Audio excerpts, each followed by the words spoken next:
Thank you everyone for coming out tonight for Original Navigations. It's a reading of Portuguese-American and Brazilian-American writers. We all met actually at this conference called the DISQUIET International Literary Conference in Lisbon a couple of years ago, and have maintained a connection ever since through Facebook and emails. And it's my real pleasure to be able to read tonight with Linette, Tony, Paula, and Melissa. I also wanted to say thank you to Cameron and his staff at Village Market for giving us a space to read our work, and for all of the patrons who very nicely listen as they wait for their coffee, and to all of you for coming out to hear us. Our first writer and reader tonight is Paula Neves, native New Jerseyan, who has published work in the New Laurel Review, The Waiting Room Reader, Stories to Keep You Company, The Newark Metro, etc. She blogs about love and travel at itinerantmuse.blogspot.com. One of the funniest women you could ever hope to meet. Here's Paula. It's kind of funny that Traci introduced me as one of the funniest women, as she knows. So I didn't really choose any funny poems for tonight, but hopefully you'll enjoy them anyway. This one is called 11th Birthday. They are all here. Neighbors, cousins, mothers, co-workers, primped in polyester on the plastic-covered couch, their children with their hands on everything, mal educados, badly educated, as Ma would say, except on special occasions. To impress them on my 11th birthday, I sit at the piano, the one Ma bought after 2 months of Saturday shifts, from Maria Marques, because her daughter Diana, after just 1 year of learning herself, started giving lessons and outgrew it. Voila, go on, play us something understandable, they urge, instead of all this jangling. Then tell your sticky-handed brats to leave, I think, when Diana, already a lady at 12, takes her place beside me on the bench, turns to the last page and starts the count, quieting them instantly. Surprise! I clank through my own happy birthday. Diana hums to keep the beat, futilely, as everyone sings it in their keys. How long this lasts, I'll never remember. Meanwhile, the food waits on the table we never use. Wonder Bread, ShopRite Cola, yellow buttercream cake from Cotinhos, decorated in cursive thin as veins, from which those little fingersmiths have already swiped the day. Apart from this, there are the staples, potatoes, rice, the deep-fried cod fritters they all call balls, which, if I look at Diana now, would make me titter, understanding as I am how concerned they all are with appearances. So instead, I hit a wrong F-sharp on purpose and offer it to Diana, whose conducting never wavers.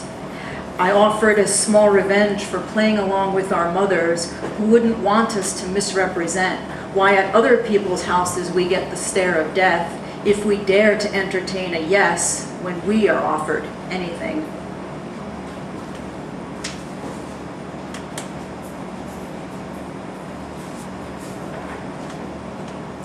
Cleaning my father's apartment on a Saturday. You cuffed me on the ear that Saturday. You tramped in tired from an extra shift. Somehow I'd broken your favorite glass, though it looked just like the rest. I picked the shards clean from the sink. I hardly heard your cursing while my ear throbbed. I was 12, you were old, it was easier to blame the obvious. My mother in our old house should have told you to fuck off, but she was reinventing her English. So instead I wrote you a letter when you went to bed, left it in your work boot when she picked me up. It said, more or less, I wish you sweat that rings your Sunday shirt collars, dust that rises into cathedral ceilings, wine that runs deep into parquet seams.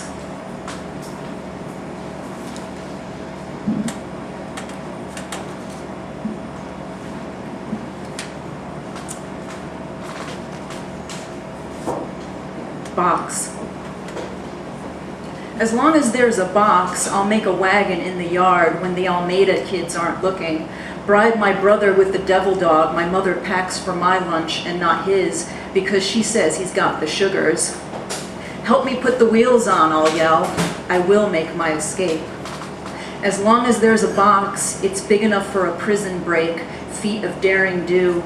It is a Winnebago my mother and father parked under the Christmas tree, like Lucy and Desi in the long trailer, stopping at a scenic alpine pass in our living room. They must have recycled it from the Whirlpool washer carton the landlady, Mrs. Barbosa, had hidden in the basement.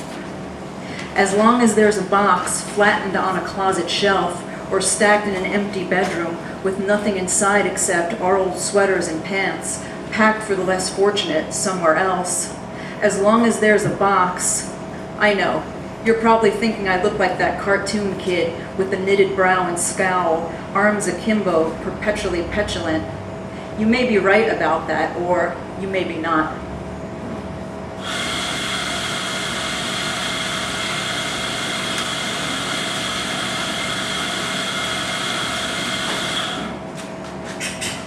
This one's called Living Dangerously. Yes, it's true, I chase an aspirin or antibiotic with a martini or a few when it's open bar at a party, so as not to be rude but mostly ungrateful for the pleasure of the 3 swollen olives at the end. I cannot lie, I have picked up many noodles slipped from the fork onto the week's unwashed linoleum before I could check if they were al dente enough, and bit them then or threw them back, or ate them standing if they were perfect.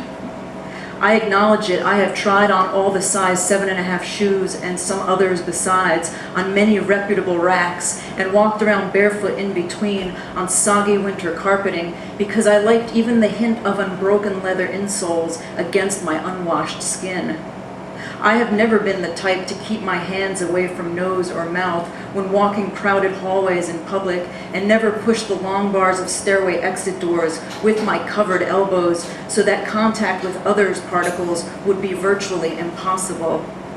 When I'm feeling dangerous, I microwave my lunch in reused plastic wonton soup containers, or sometimes even in the styrofoam of a steamed vegetable special, so that the thin, invisible film of released fumes, along with the negligible microwaves, will inoculate me a little at a time from the inevitable. And this last one is called Dog. Love is waiting, dog with ice melt in its bowl. Collar on so long, fur has become earth, ground from which pole beans twine the fence, whose cracks are wide enough for something's quick escape.